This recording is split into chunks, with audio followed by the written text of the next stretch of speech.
The front door creaked open. Marcus Bennett stepped into his home, expecting to hear the familiar sounds of his family. Instead, what greeted him was laughter, intimate, unmistakable, and coming from the living room. He froze, his heart pounding, a sinking feeling overtaking him as he moved closer. What if the people you trusted most, the people you built your entire world around, betrayed you in the most unimaginable way? What if the children you loved, raised, and sacrificed everything for, weren't even yours? And what if the truth led you to discover something even darker? A betrayal so personal, so devastating, that it left blood on your hands? Marcus Bennett was a man of honor, a decorated soldier who fought for his country and his family. But in a single moment, everything he believed in came crashing down. When he walked through that door, he wasn't just stepping into his home, he was walking into a nightmare. This is the story of how one man uncovered the ultimate betrayal, a secret hidden not by strangers, but by the very people he called his own. His wife, his twin brother, and the 4 children he thought were his legacy. What followed would shock an entire community, leaving 2 dead and the world asking, what pushes a man to commit the unthinkable? Marcus Bennett was the kind of man people admired without question. At just 38 years old, he had already lived a life filled with more sacrifice, discipline, and honor than most could fathom. As a decorated soldier, he had served his country with distinction, earning not just medals, but the unwavering respect of his comrades and community alike. His name was spoken with reverence, not just for his achievements on the battlefield, but for the man he was off it. A loving husband, a devoted father, and a steadfast believer in the power of loyalty and family. Marcus's journey into the military wasn't just a career choice, it was a calling. Growing up in a modest home with his twin brother Michael, he had always been the one to shoulder responsibility. While Michael often sought the easy way out, Marcus gravitated toward discipline and structure. Joining the military felt natural to him, a chance to serve something greater than himself while providing stability for the family he dreamed of building. Over the years, Marcus climbed the ranks with unwavering determination. His superiors commended his leadership under pressure, his team respected his calm in the chaos of combat, and his friends admired his humility despite his accolades. But while his career thrived, his heart always remained at home, with his wife, Emma, and their 4 beautiful children. Emma Bennett, at 36, was the center of Marcus's world. The 2 had met during his early days in the service at a local event in their small town. Emma, with her warm smile and nurturing spirit, had been a schoolteacher at the time, known for her patience and kindness. She had a way of making everyone feel seen and valued, a quality that had drawn Marcus to her instantly. Their relationship grew quickly, built on mutual respect and a shared vision of a loving, stable family.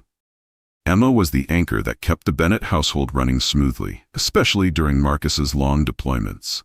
She was the one who ensured their home remained a sanctuary for their children, a place filled with laughter, love, and the values Marcus held dear. The Bennett children were Marcus's pride and joy. Liam, the eldest at 12, was already showing signs of following in his father's disciplined footsteps. A natural leader, he was the kind of boy who took care of his younger siblings without being asked, always striving to make his parents proud. Sophia, at 10, was the family's dreamer. She loved to draw, filling sketchbooks with images of their family, often depicting Marcus as a hero in uniform. Ethan, the mischievous 8-year-old, was full of energy and curiosity. He idolized his father, often pretending to be a soldier, marching around the house with an imaginary army at his command. And then there was Isabella, the youngest at just 5. To Marcus, she was the heart of their family, innocent, full of wonder, and a constant reminder of everything he was fighting to protect. Marcus's belief in loyalty and family wasn't just an ideal, it was the foundation of his life.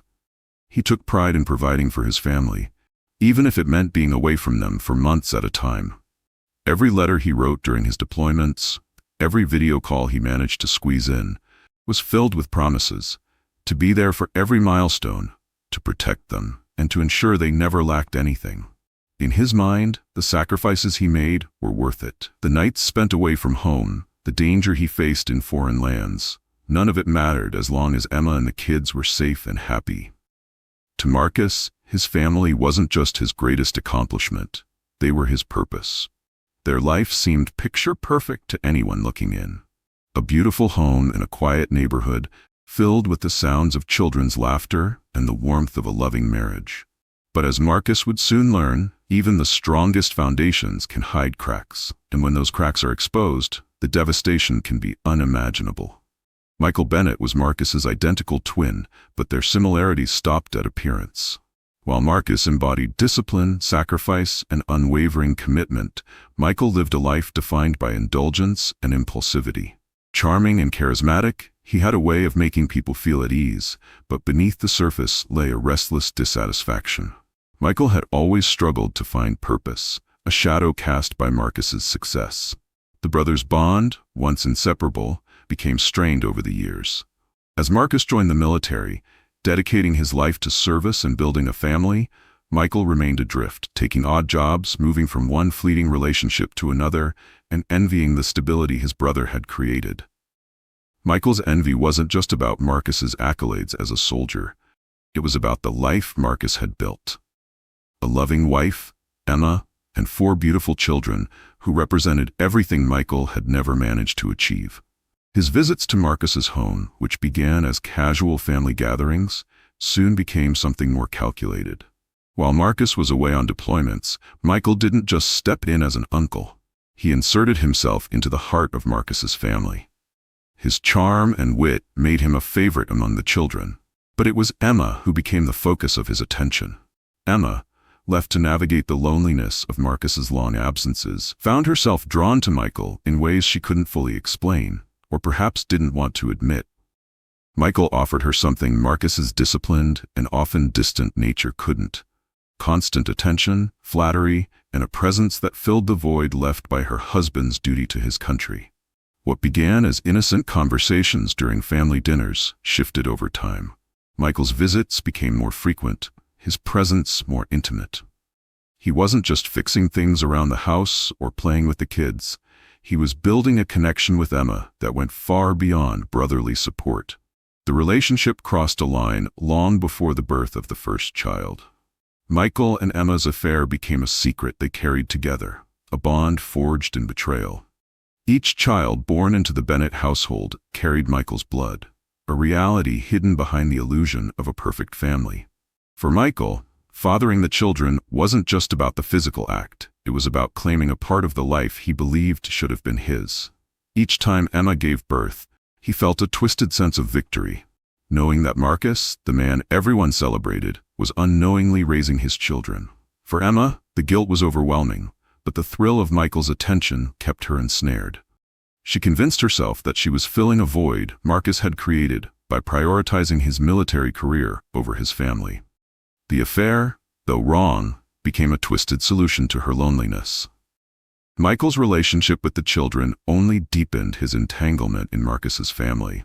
He wasn't just an uncle who stopped by occasionally. He was a constant presence, someone the kids trusted and adored.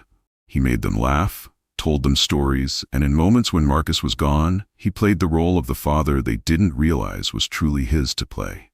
But beneath Michael's charm and Emma's rationalizations was a ticking time bomb. Their actions weren't just a betrayal of Marcus. They were a violation of the trust and loyalty that Marcus had built his life around.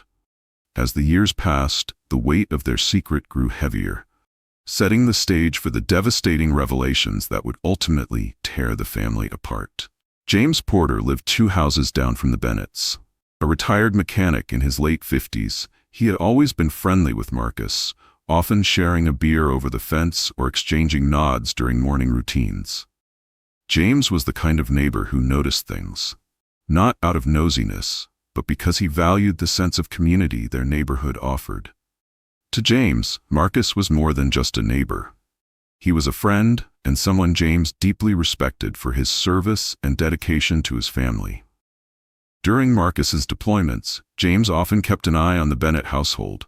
He saw it as a small way to help while Marcus was away, ensuring Emma and the kids were safe and supported. But as the years went by, James began noticing something that didn't sit right with him. It started with Michael's visits. At first, James thought nothing of it. An uncle spending time with his brother's family seemed natural. Michael's easygoing charm and frequent appearances seemed like a good thing, helping fill the gap left by Marcus's absences. But as time went on, James began to notice patterns. Michael wasn't just stopping by occasionally, he was there all the time. His car was often parked outside the Bennett home, sometimes late into the evening. James would see Michael helping Emma carry groceries inside, playing with the kids in the front yard, or sitting on the porch with Emma after the children had gone to bed. What struck James as unusual wasn't just the frequency of Michael's visits. It was the way he and Emma interacted. They seemed overly comfortable with each other, sharing private smiles and hushed conversations that lingered longer than seemed appropriate. James had seen enough to know the difference between familial affection and something more. One particular moment cemented his unease. Late one evening, James was out on his porch, enjoying the quiet of the neighborhood. He noticed Michael and Emma standing together in the Bennett driveway. The way Michael leaned in close to Emma, his hand lightly brushing her arm, wasn't something James could easily dismiss. Emma's expression, a mix of nervousness and warmth, didn't help. James didn't want to jump to conclusions, but the more he observed, the harder it became to ignore. He debated with himself for weeks, questioning whether he was overthinking or if he had a responsibility to say something. After all, Marcus was his friend, and James couldn't stand the thought of betrayal happening right under his nose. The opportunity came during one of Marcus's short visits home. It was a sunny Saturday afternoon, and the two men were standing by the fence, chatting about yard work and catching up. Marcus, as usual, seemed content, talking about his plans to take the kids out for ice cream later that day. But James couldn't shake the nagging feeling in his gut. He knew this wasn't an easy conversation to have, but he also knew he'd regret staying silent if his suspicions turned out to be true. After a moment of hesitation, he cleared his throat and spoke cautiously.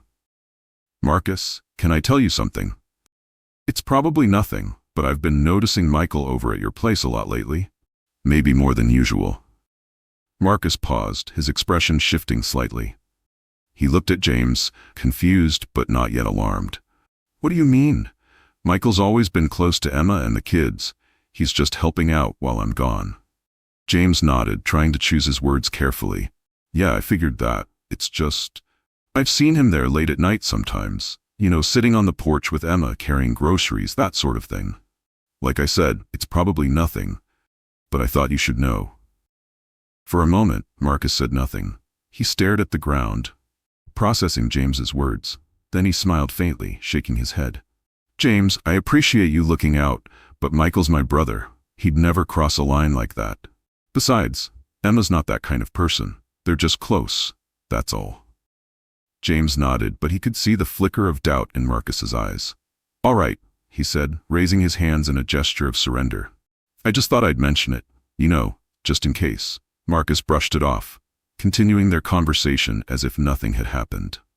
But as the day went on, James's words lingered in his mind. He trusted Emma and Michael. They were his family, after all. But the way James had hesitated before speaking, the look in his eyes, planted a seed of unease that Marcus couldn't ignore. Later that evening, as Marcus sat in the living room watching his kids play, he found himself replaying James's words. Was there something he'd missed? Little moments that he'd dismissed as harmless?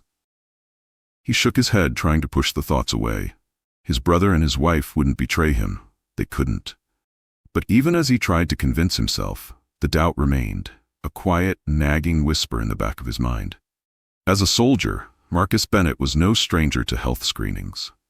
Regular checkups and evaluations were a necessary part of military life, ensuring that soldiers remained in peak condition for the demands of their service. So when his unit was offered a chance to participate in a cutting-edge genetic screening program, Marcus thought little of it. The program was marketed as a way to gain deeper insights into hereditary health risks, not just for the soldiers, but for their families as well. Marcus, always thinking about the well-being of his children, saw it as an opportunity to safeguard their future. If there was anything in his genetics that could affect them, he wanted to know.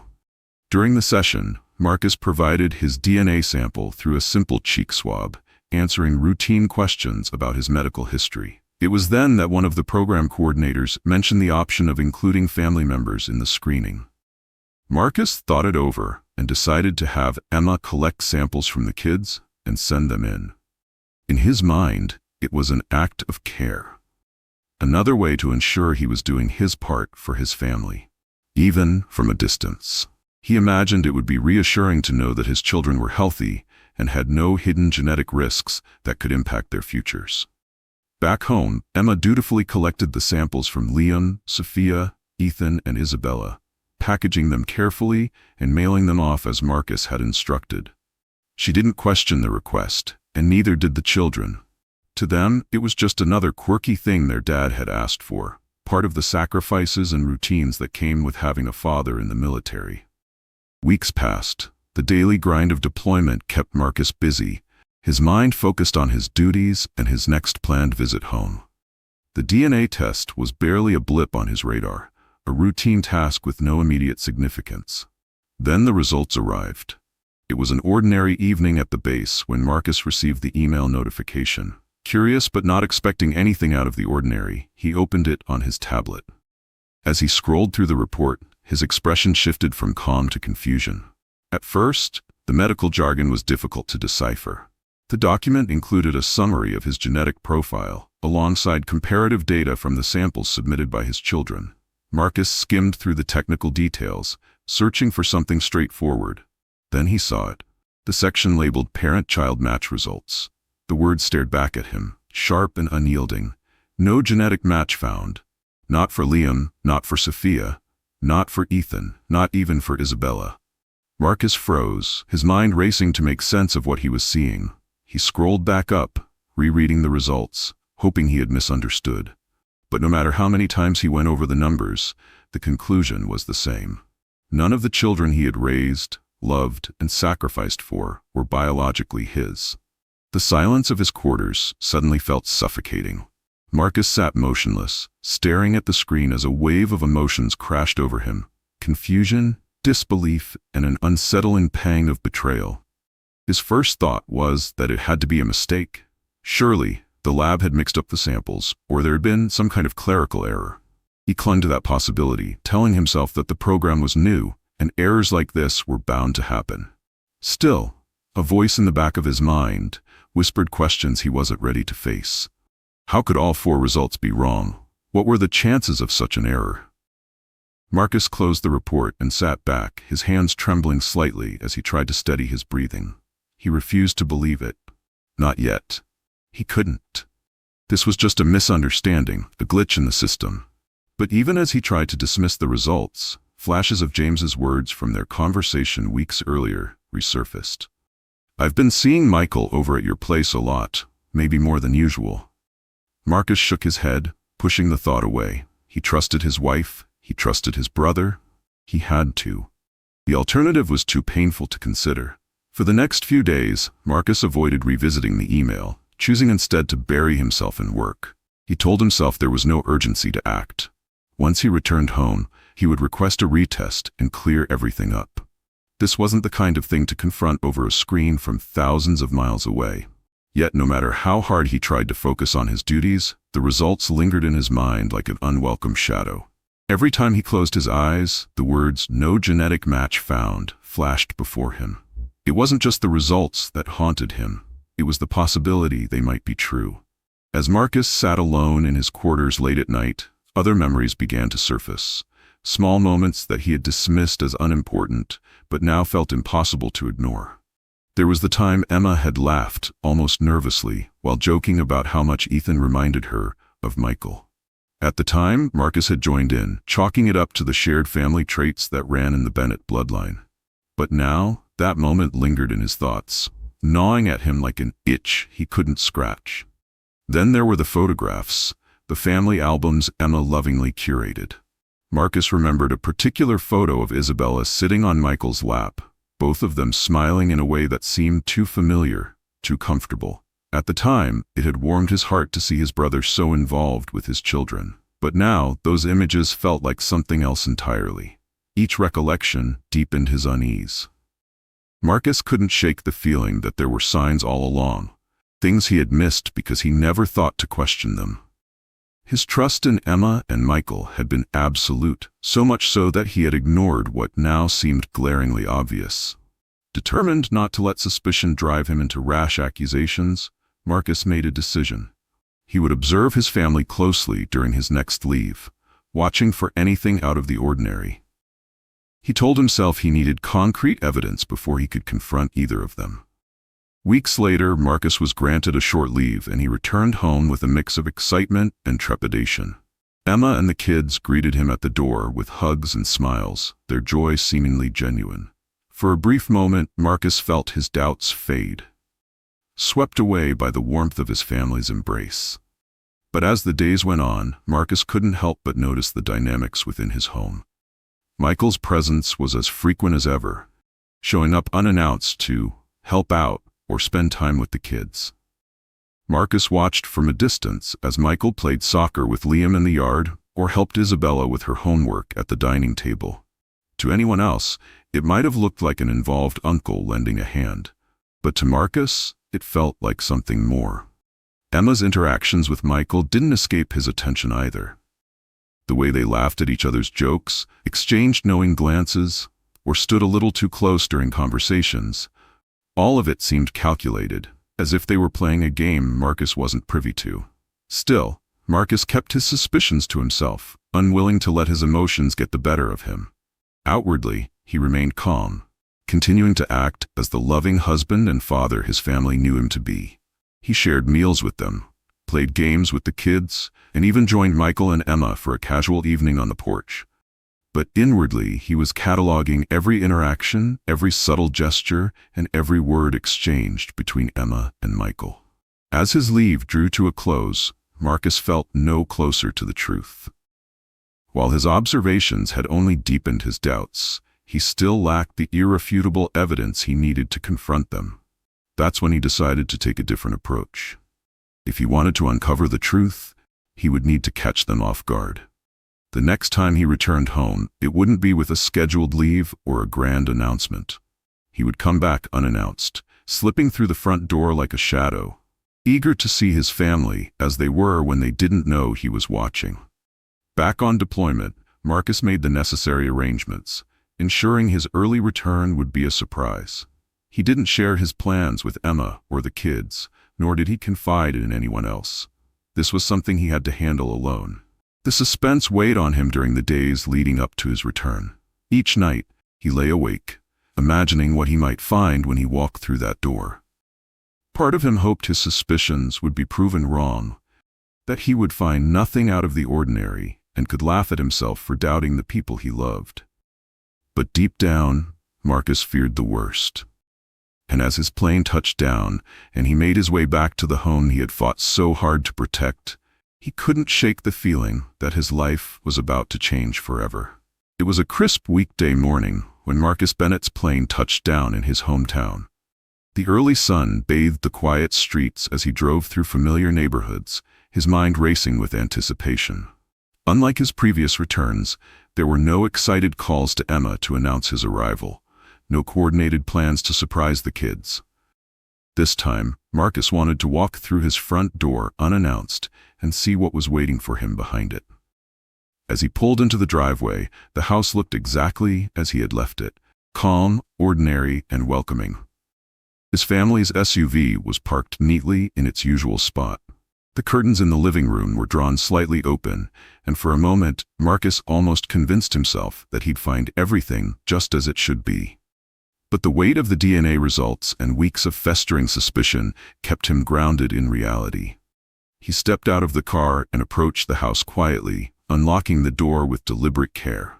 The moment he stepped inside, the air felt different.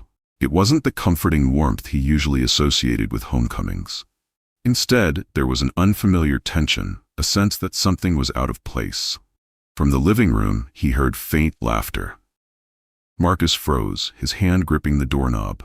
The sound was unmistakable.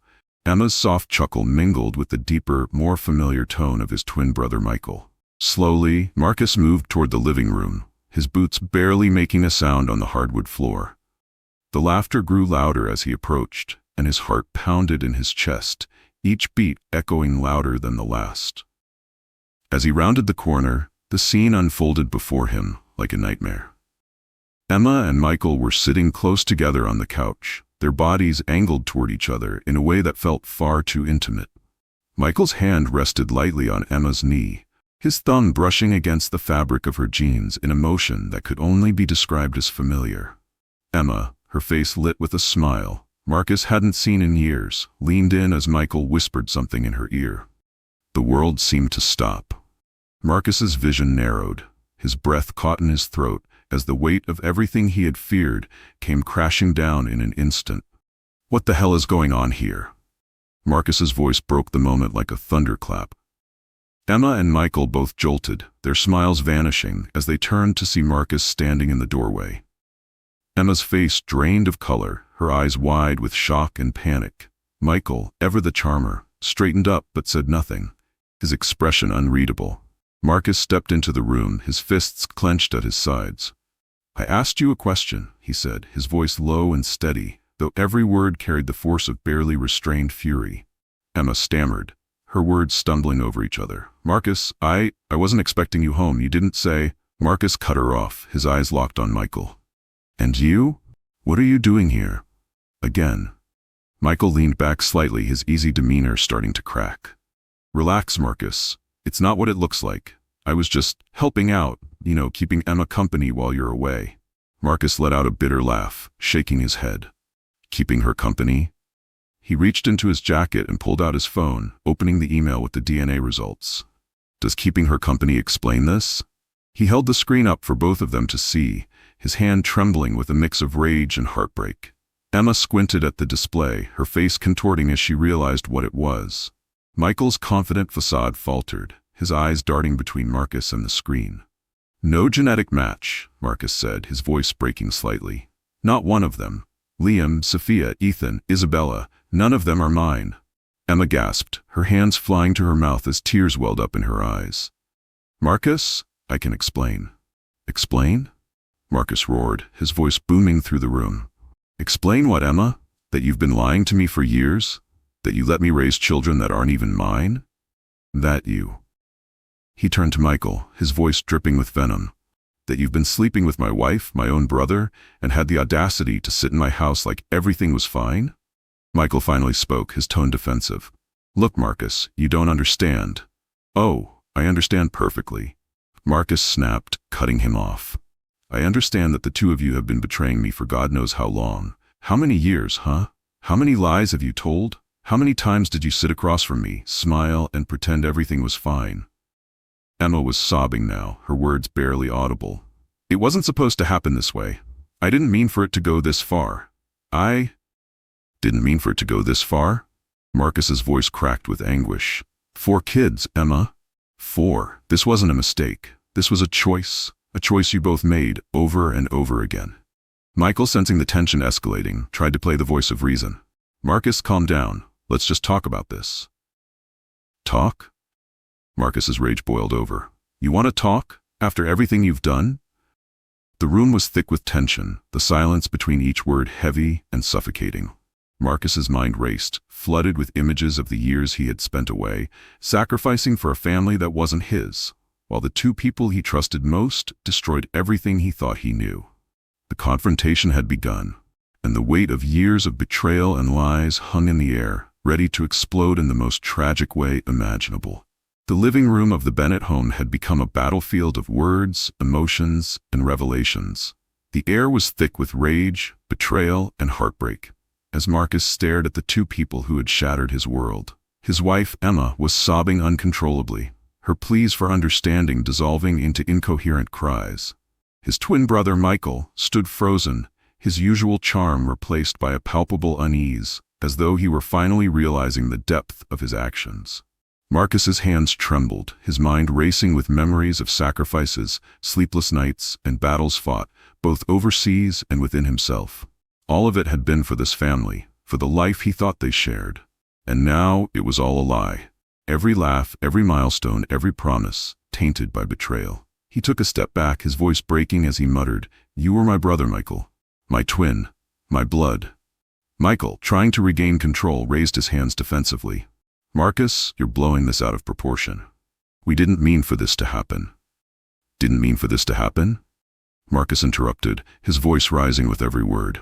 4 kids, Michael. 4 kids that I thought were mine. How is that an accident? How do you justify that? Emma tried to intervene, her words choked with desperation. Marcus, please. I didn't know how to stop it. I didn't want to hurt you. Hurt me?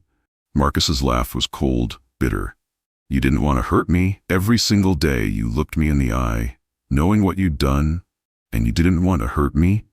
The weight of their betrayal bore down on Marcus like a tidal wave, dragging him into a storm of emotions he couldn't control. He had given everything to protect his family, to ensure their safety and happiness, only to find himself betrayed by the very people he had trusted most. In the corner of the room, sitting quietly in its locked case, was the firearm Marcus had carried through countless deployments. It was a symbol of his service, his discipline, his ability to protect. Now it was something else entirely. Marcus's breathing grew heavier as his eyes darted to the case. The argument continued around him, Emma pleading for forgiveness, Michael attempting to deflect blame, but their voices faded into a muffled roar in Marcus's mind. His body moved almost on its own, his instincts taking over, as he walked toward the case and unlocked it. The sound of the latch opening silenced the room. Emma gasped, her face going pale as she realized what was happening. Michael took a step forward, his voice steady but laced with panic. Marcus, don't. Whatever you're thinking, don't do this. But Marcus didn't answer. His hands moved methodically, loading the weapon with the same precision he had practiced countless times in his military training. Each click of the magazine echoed through the house, louder than any words could have been. The narration slows, the tension stretching to its breaking point.